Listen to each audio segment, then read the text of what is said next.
Clockout with Talentless starts now. Recording in progress. Welcome to Clockout with Talentless. This is where the legends clock out but don't log off. We're here to talk to talent influencers, talent legends, the real people calling out the BS in the space that we're in. I'm excited today to have Erin Riska. For those of you that don't know her, but I don't know how you don't know her. But I am so excited to have her present on this show to tell us her journey and the stories that come to light out of this conversation. Erin, it is so great to have you. How are you doing today? I'm doing amazing, and it is so great to be here. This is the start of my Monday, the start of my week, because I love to do minimal Monday mornings. I tend to not do client calls and candidate calls on Monday mornings, so I take that time for admin and content work and that sort of thing. So this is my first official engagement of the day and the week, and boy, I've been looking forward to it. Oh my God, I'm so excited because I don't do anything until like 2:00 on a Monday. It's super exciting. Erin, for those of the people out there that don't know you, can you give us a little bit of the byline, the bio, the history? Yeah, absolutely. So I think like a lot of folks that you have on your show, I am a longtime talent acquisition professional. Came up by way of people operations and human resources more generally rather than via the agency track. I worked in-house with a variety of companies in people operations and talent acquisition for well over a decade of my career. Like many, I experienced a lot of upheaval as a result of the big old pando back in 2020. And it was just the kick in the butt that I needed to do something I'd been dreaming of for a long time, which was set out on my own. So I founded my company, Search and Rescue, sort of a boutique consultancy working with client companies to support their hiring needs on a fractional basis. I tend to engage with my clients for a long period of time. I have really enduring relationships with my clients. And I also do a little bit of work directly with job seekers to support their searches, particularly around job search strategy, resume review. I don't write resumes, though. And in addition to all of that, my choice to become a self-employed solo recruiter was a big part of what's enabled me to adopt the lifestyle that I live, which is that of a digital nomad. So my family and I, my husband and 2 kids, we've been traveling the world full time for the last 5 years, given all of the autonomy that I have as a solo practitioner. Wow. Yeah, I love that. I love That is the the coolest digital thing. nomad piece. I know. I love it, love it, Yeah. love it, love it. So let's just jump right in. And I think we'll get more into the digital nomad piece of this because that's super interesting to me. So I'm really curious, what is we ask people 3 questions on this show and then we delve in a little deeper, but what is the shit that brought you to this point in your career? How did it develop? How did you get here? And what were some like maybe defining moments along the way? That would be great for our audience to hear. So, like I said, I took the people ops and human resources track toward talent acquisition, right? I didn't come up through the agency world the way many recruiters do. I certainly did not stumble into talent acquisition the way that many recruiters say that they did. I chose this work very, very deliberately after many, many years of being responsible for talent acquisition in addition to many other things under that very broad human resource. I always worked in small organizations. And so I was often an HR department of 1, HR department of 2. So really broad generalist and then HR management experience. And I had an opportunity to work in so many different capacities in a number of different industries with a lot of different kinds of leaders and business structures. And over time, as I just came to understand myself better, understand business better, understand work better, I found myself gravitating toward certain parts of people operations, right? So the things like performance management, talent acquisition, I've always loved onboarding, orientation, that sort of thing, the human elements of human resources. And over time, I just found myself sort of called to begin niching down and really focus very specifically on talent acquisition. And so that's what I did. And I practiced in-house for a number of years, and I loved that. I actually had a really hard time envisioning myself being able to effectively recruit for an organization that I didn't work for, by which I mean that I was not employed by. I really have always had this sense that I need to be able to really commit to the mission, the vision, the values of a company in order to effectively recruit for them. That's a limiting belief that I had to sort of abandon myself of in order to make my business succeed. And once I did, I had explosive success, right? So that's kind of the path that I took to this work. And as it turns out, I actually love being self-employed, being an external partner to my clients. But the fact that I have this real kind of baseline desire and kind of, I don't know, like basic qualification for my own clients that they have to be doing work that I care enough about, that I want to bring other people into it. That's a big part of why I tend to partner with my clients the way I do, with these really long engagements, right? Like my longest running client right now, I've been recruiting for them for 3.5 years, right? And I've only been in business for 5, So sometimes I have clients who I work with for shorter periods of time, occasionally on a project basis. But really, this particular path has enabled me to carve out a career that lets me work for exactly who I want to work for in the way that I like to work for companies. And the most amazing thing is that because I'm really niched down in talent acquisition, both sort of strategy and execution, which I find to be some of the most human elements of human resources more generally, I never have to do something like a workers' comp audit ever again. And that was that was really the impetus for me saying, boy, it's time for me to niche down. I am not just a people ops professional. I'm not just an HR lady where, I can do just anything. I know that I can, but I don't want to anymore. I've worked my way to this point in my career where I really get to do what I like the best. Oh my God, good for you. Yeah, I feel like that's the best time in your career, whenever you finally made it to a point to where people are not only seeking your insights and advisement, but now you can choose whose house you facilitate and whose strategy you give it to, specifically within talent and HR, because if you are very good at what you do, you don't just want to do it for anyone. Because you'll be giving people keys to the kingdom because you're excellent at what you do, and it will be a bad house that you're letting people hop into. So one question that I had for you listening to your talk is, like, because we can choose these projects and these clients and things, and we have that privilege at this point in our career, what has been your favorite or most funnest project that you've taken on since having this opportunity? Like, what's one where you were like, I definitely wouldn't have gotten this had I just stayed at the same old place? Because now you get to dabble in different industries, different products, different tools. Like, what's the most unique thing where you're like, I never would have gotten this had I just stayed put? Sure. So I'm going to punt just slightly because it's not actually a project. If anything, it's more of a pattern that I've noticed. And it's that, first and foremost, I will say I've been incredibly fortunate, incredibly privileged in the regard that I've never actually had to ask for business. And I don't say that to brag. In fact, it's something that I'm really super self-conscious about because I feel so incredibly uncomfortable asking for business that if I find myself in a position where I literally need to go out and do business development and ask for business, I'm going to have a really hard time. I don't even know how to do it, right? You and Ashley, you should be a team. I'm only referral based. The only reason I have business is because of Desiree. That's all I've had. I've never myself. So I get it. Every single client that I have recruited for over the last 5 years has come to me, and they've come to me by way of a number of different things. I've had former employers ask me to come on and recruit as a partner as opposed to an internal. I've had former colleagues who've moved on to other companies engage my services that way.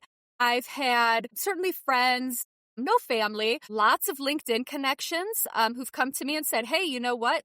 The company I work for is having a really hard time filling this role, and I love your content, and so I want to make an introduction and see if you might be able to work on this role for us. And then the most gratifying one, and where this pattern really begins to be sort of magical for me, is I have actually had a new client retain my services because someone who was a candidate that I previously tried to recruit proactively, right? A passive prospect that I tried to recruit for one of my clients. They went pretty far in the process. Ultimately, my client did not hire them. They hired someone else. And this person, this former candidate, they went on later in their career to work for another company. And when they needed to engage the services of a recruiter, they thought of me and they came to me and they said, "You were such a great recruiter to partner with that I know I can trust you to now recruit for me to build my team." So that was so enormously gratifying. So it's not a specific project, but it's this pattern of knowing that there are people who've worked with me, who've seen what I can do, who trust me, and they think of me when it's time to partner with somebody and they come to me. Yeah. Yeah, I mean, I that's love that. beautiful. It's like the old recruiting model. I don't know. I'm really old, right? So like, My goodness, no, I'm not just saying even. there used to be like note cards of like relationships and how Yeah. you got to the next step in recruiting, right? It was just Yeah. how you worked. And if we take that same philosophy, if you're really good at what you do, people come back to you time and time again. And if you're doing the work that you're doing, right, self-employed, having a business, that is so important. And that speaks testaments to you. I mean, it's just amazing that you've been able to build where you're not asking for business. Yeah. And that's exciting because right now I feel like everyone's asking for every moment of every time. And the fact that you've been so fortunate, and I mean that you deserve it. I don't mean it like in a weird way. I think you deserve that. But I think it's just really poignant about how you've built that through relationships. And that's super important for people to know as recruiters, as we talk about these things. Recruiting is a lot of relationship building. Yeah. And so we will see it time and time again. So I'm excited to hear that. That's amazing. Yeah. It's absolutely Yep. amazing. All right. We're going to skip to the next one. Is there anything you would change or warn people about as they start their journey, maybe in talent and maybe not just in talent, maybe in just their General. careers? Yeah, just in general. Anything I would change or warn people about? And do you mean people who are sort of setting out as a self-employed, like solo practitioner, or Well, just in talent more Whomever. generally? Whomever. I do think that you can speak logically about how to take that journey and also probably a digital nomad journey. Like there's so many pieces I can talk to you about, Yeah, right? I mean, so whomever. whomever. You say what you Yeah. want. I think especially early in someone's career, as well as early in any role that they're in, whether they're internal or they're sort of like starting their own business, right? I think one of the most difficult challenges people face, but also one of the things that is so important to be able to thread the needle on, is being really, really good at knowing what you don't know and knowing how to figure it out, right? Where your resources are, who your resources are, and having sort of the moxie and the gumption to figure things out without needing to rely on those resources, especially if they're people, too much too early, right? So being able to do that, but then also knowing when is the right time to say, I need an assist. I need to turn to my team. I need those human resources to tap in, and because now I'm spinning my wheels, right? So and that balance of getting after it and trying to do it yourself and really kind of earning your stripes by demonstrating that you are resourceful, you're resilient, you know how to get things done, right? But you also know when you have maxed out your own capacity, and for the sake of experience and the sake of moving the needle, you need to tap in those other experts, right? I think one of the most damaging things that anybody can do in a role is waiting too long or not long enough before tapping into their team, right? Either one of those, tapping the team too soon, tapping the team too late, it reflects poorly. And over time, if you have a pattern of kind of miscalculating that, it's cumulative and it really begins to undermine your reputation, either in a company or with your clients. Yeah, absolutely. That was heavy. That was, but it was really good. And That to was be great. honest, yeah, one of the things, what we call, it's an autonomous learner, and it's that proactive person who's going out there, figuring out things for themselves and then having this sense of self-awareness of like, now's the appropriate time that I need to raise my flag and say, hey. And then I think there's also an even decent way to go about this, which is creating strategic scaffolding along the way. So sometimes without maybe tapping the team, maybe you could just like, like send a little whisper of like, hey, this is like a tiny light pink flag. No one needs to make any moves, but I'm just making you aware. So that way we have, history of knowledge of what's going on in this thing. And I think that that type of thinking, that type of like macro prevention based like logic and strategy to put it in your practice is something that very senior and strategic talent leaders do, in my opinion. So in a weird way, it's also a good efficacy check of like, do I do this? Am I as strategic as I think? That's that self-awareness piece Yeah. of like whatever you would tap in and out as well. But I actually really like that because I think there's something to be said about that, because if you're heavy leaning on your team, then you're that person in the project work that is like, I did everything and they did nothing. Yeah. Or if you tap too late, it's like, no, you didn't verify if you did great, but you went in the wrong direction. So, Absolutely. And yeah. potentially have wasted a lot of time, and time is money, Yeah. right? Right. Yeah, absolutely. Absolutely. So I have to ask you, because this is before our third question, because I do want to delve into this a little bit, because I think digital nomad life is an interesting place for people. And I think it's also some of the people that follow you really in a real present way. And so talk to me about the decision to become this traveler of the world and how that fit into doing talent in HR, and what maybe obstacles you found in taking on this lifestyle. Yeah. So, I mean, really, gosh, where to start? So I think an important thing to sort of frame this with is that this isn't my first rodeo, okay? So, Woo! and what I mean by this is I have always loved to travel, and I've always loved to travel long term in other parts of the world, right? So there was a time in my life 2 decades ago where I did something really similar. I'd already started my career. I was 2.5 years into my career. And I said, I really am, kind of feel like I missed the boat on doing like study abroad in college. I feel like I need to turn this ship around, go back to shore and board that one, right? So I literally left my job 2.5 years into my career, went overseas to Europe, and I spent a year traveling, teaching English, like living the life of, we didn't call it digital nomadism back then. I mean, it was backpackers, right? I mean, like extremely low budget travel, traveling all over sort of Eastern Europe and the Balkans, some of the cheapest places that you could go in that part of the world at that time, like stretching a buck. And I did that for a year. So I'm well practiced at like taking these kinds of risks during like points in time or periods of life where it seems kind of like not very opportune or like counterintuitive, right? Mm-hmm. So there's that part of it. But also because I had that very formative experience in my like mid-20s, I have said forever that I wanted to give my kids an opportunity to do some growing up outside of the United States. And here I am, 5 years ago when my husband and I started doing this, our kids were 4 and 7, right? So it's not like we had old kids, but they were reaching school age. My older one was in school, right?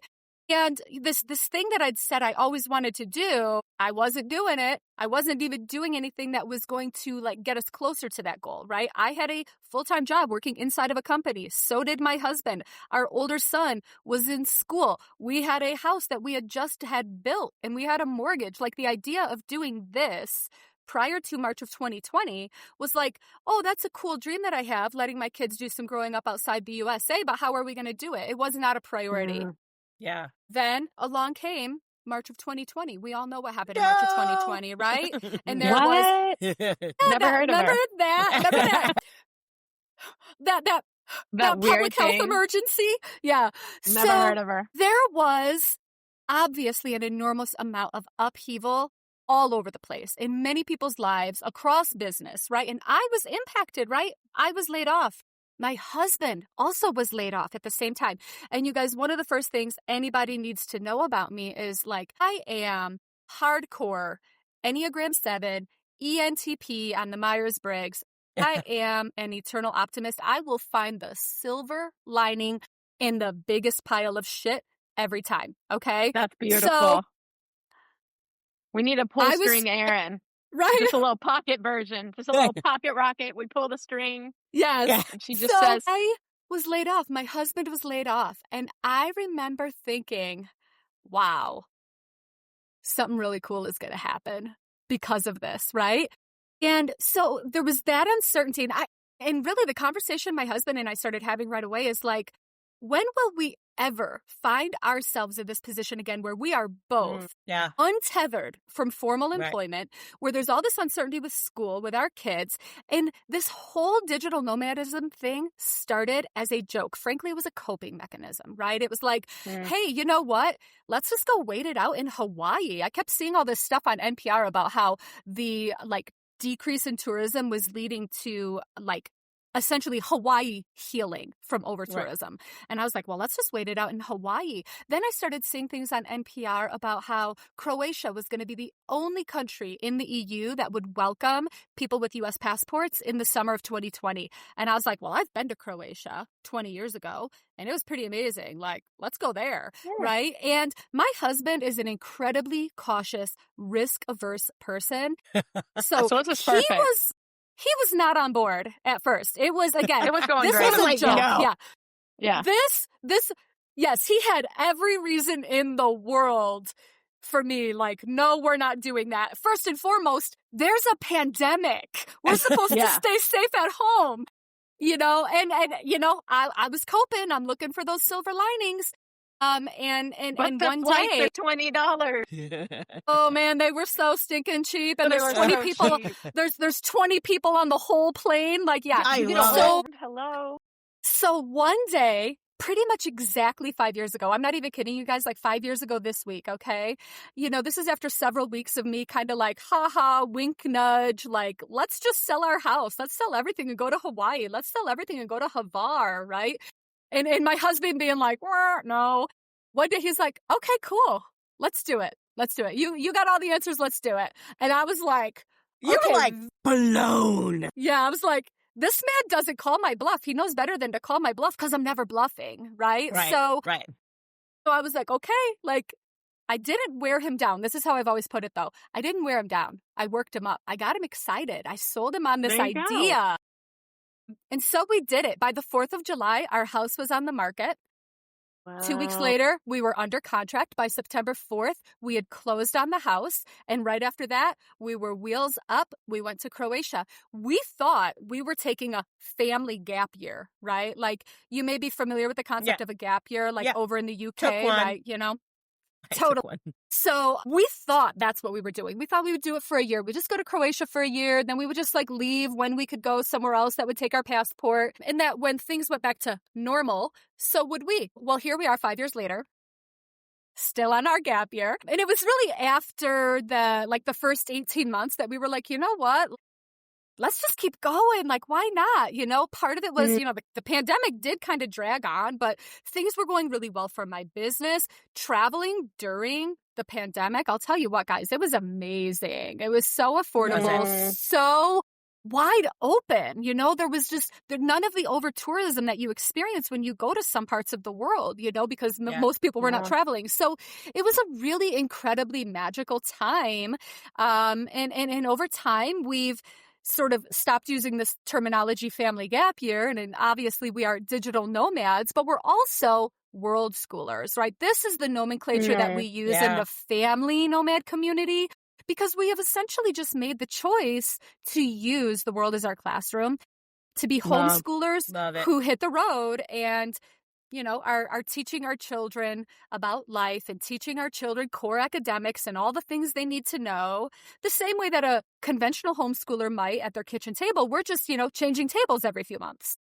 Yeah, it's beautiful. Amazing. You're teaching them so much cultural intelligence just in general, just by being places. So. One quick question I have for you. What would you say is the best place that you've traveled to so far, especially with kids, right? Okay, so I have two answers. Okay, our forever favorite is Croatia. It's a place that we continue to go back to over and over. We've spent more time there cumulatively over the last 5 years than anywhere else. We have seriously considered moving there for a period of time, like literally just getting residency and staying put for a little while. We love it for a million reasons, but it is not the best place with and for kids. It has a lot to offer, and even has a lot to offer families for sort of a prolonged stay, but not a forever stay, if that makes sense. There's not enough to raise my kids there, if that makes sense. So that said, with kids, the single best place that we have been, by far, the most child-oriented place that we've ever been, and I wouldn't even say child-friendly. This is more than just being child-friendly. This is literally child-oriented, like built for families with kids in mind, is the Netherlands. My kids absolutely love it there. Yes, they love it so much. My kids feel very, very at home in the Netherlands as well. So yes, they are developing all of this sort of cultural competency by virtue of spending time in all these different parts of the world. But full stop, they're still kids, and they're at a phase of life where they experience self-consciousness, right? And so when we are in Portugal, they don't blend in. Nobody will ever mistake my children or me or my husband for Portuguese people. They will never mistake us for Mexican citizens. They will never mistake us for Croatian even. I can pass for Croatian in part because I speak the language somewhat and I look enough like some Croatians, but nobody is really going to mistake us for a Croatian family. But when we're in the Netherlands, people assume that we are Dutch. And my kids actually like that. It gives them a greater sense of belonging than they experience in some other parts of the world, makes them feel less self-conscious at this stage of life. And then just because there's so much child-oriented infrastructure and so many activities that are really aimed at their interests, it's their favorite. Yeah. That totally makes sense about the Netherlands. I mean, if I could blend in, I'd probably move there, but I don't think that's happening. Just saying, let's put the truth out. Let's put the truth out there. But I don't think I'm blending into the Netherlands. But I do love that your kids feel a sense of belonging there. And that's a huge place. All right, last question for you. Where do you think your journey will be in the next 5 years? It's the worst interview question, but we have to ask it. Oh, yeah. Actually really like the way that you framed it, though, instead of just saying, where do you see yourself in 5 years, right? Because it acknowledges that there's really a journey here, right? So this is something I've been thinking about a lot lately. I love recruiting, but it's not lost on me that recruiting as a practice and as a discipline and as a business function is changing. Yeah. And it's going to continue changing. And this is true of many, many disciplines in the knowledge economy, right? And so I'm trying to be really cognizant of that. And, personally, I'm not worried about the way that the work I do is evolving the way that some people are, right? A lot of that just comes down to sort of like temperament and personality. I don't worry generally. I'm going to find the silver lining, right? But I also have at this point, 23 years of career experience to reflect upon and see how at every stage my career journey has unfolded in a way that makes perfect sense in retrospect. It didn't necessarily always make sense in the moment, right? And especially when you look at things in like 08, 09 with the financial crisis and some of the things that happened then. Yeah. It didn't necessarily make sense then, but in retrospect, it's like every single thing I've done was a natural extension of the thing I'd done before.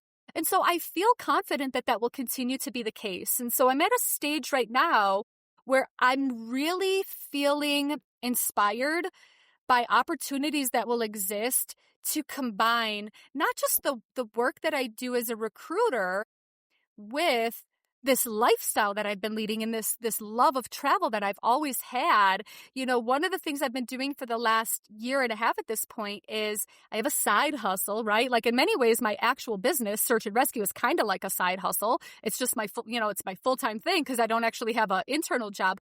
My other side hustle is I organize gatherings of world schooling families like mine in interesting locations around the world. So last summer, we had a group of 15 families came to Gran Canaria. All of the kids went to a local Canarian surf camp every day and learned to surf with all the Spanish kids.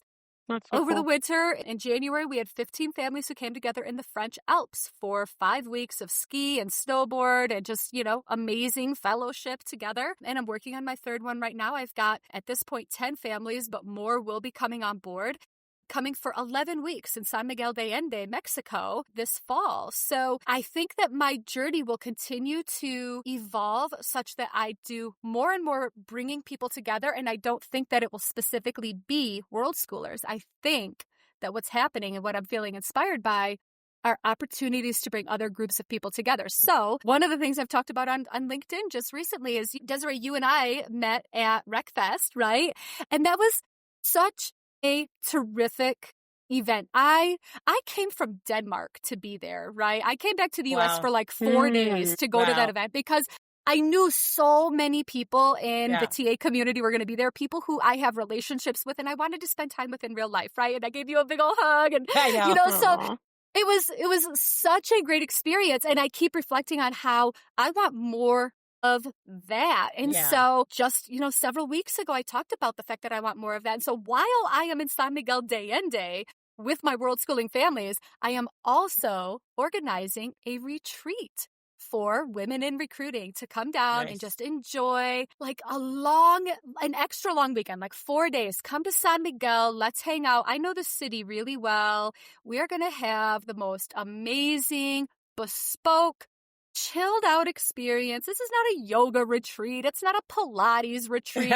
It's not even a recruiting retreat in the regard that we're going to be like, oh, this is a retreat, but we're really talking about work nonstop as well. Like this is truly about self-care, right? Because self-care is a discipline, not an indulgence. And so this is going to be my first foray into like, how does this feel to organize the bringing together of people with a shared interest in person for like a really kind of special event? So yeah, I think my journey is going to kind of continue to evolve and it's always going to touch talent because I love it so much. It's very, very difficult for me to envision a time where I don't recruit at least a little bit, but I'm increasingly leaning in the direction of, you know what? If the future of like really gratifying employment is going to be largely experiential, then why the heck not create great experiences for people who also do the work I love? Yeah, love it. Love it so much. So pretty much announcement here. We're all going to be in Mexico. Like in a doing year. Doing it. We'll be in doing Rome, Australia. We have 5 years, 5 places to live. That's right. We'll be there. Ashley and I want to tour the world, so we're excited. Literally. Anybody who wants to help us tour the world, please sign up. I'll wear your shirts, your hats. You can I brand don't me care. to the moon. I don't care. Please. Just send us there. Please send us there. Erin, this is I can't tell you. For me, meeting you at RecFest was part of what I said about RecFest that was so monumental for me. Like I had been online for many years and not as long as some people, but it was just like, so in real life means something, right? Yeah, and so I think that the more experiences that we can have together and I saw you and I was like, oh my God, and like just gave you the big hug. So that was super exciting for me. And I hope we get to do that. We are actually hosting RecFest this year. So we are excited to be there and do all the things. But I want to leave this time for you to talk about you. Where can people find you, support you, all the things that Erin is doing right now? How can they find you? Well, I mean, you can certainly always find me on LinkedIn. That is my platform, my channel of choice. You're not going to find me over on the TikTok. You can find me on the gram, though. But I don't talk about talent over there. I talk about my my family's journey. So over on Instagram, you can search for me via Rome Base. That is the name of the little effort that I have for bringing together world schooling families. So I'm Rome.base on Instagram. Of course, on LinkedIn, you can just search for me by name, Erin Riska. There is no other Erin Riska in the world. I am the only one. You and Joel. Like everybody's the only. Yeah, you can. I don't think I'm the only Desiree Goldie. Very easy to find that way. Technically, I suppose you could find me if you went to searchandrescue.work, but I'd advise you not to because websites are not my strong suit. So it's not that special over there. Yeah. You never needed it to be. You were too famous. You were referral based, girl. Those skills spoke for themselves. Yeah. Do you So, know, I actually did not have a website until last summer. I finally sat down and did it because I my didn't need goodness. it for the first 4 years. I finally did it, but I'm not proud of it. And, you I know, know. of all the things, of all the things that AI keeps promising to do for me, this is one it just doesn't seem to do very well. Like, where is the AI that's going to just like, It's gonna bam? fix all the Yes. things. Yeah. Do it right now. So, yeah. Erin, thanks again so Mhm. much. This Yeah. has been a pleasure, a joy. We have to have you back as we go forward Anytime. next season. And just thank you so much. And everyone, this is Clockout with Talentless. Don't forget to hit subscribe on talentlesspodcast.com or wherever you find your podcasts. Also follow us on Instagram at talentless_podcast. And we are so excited. Wrap it up. Erin, will you show your cup? Oh, show the cup. Yeah, Oh, let's look see. at this Was it cup. okay? Oh, look at that cup. So Look at cute. it go. It's so precious. Okay. Uh-huh. It's Love it. nice All that right. you have one. All right. Erin and everybody.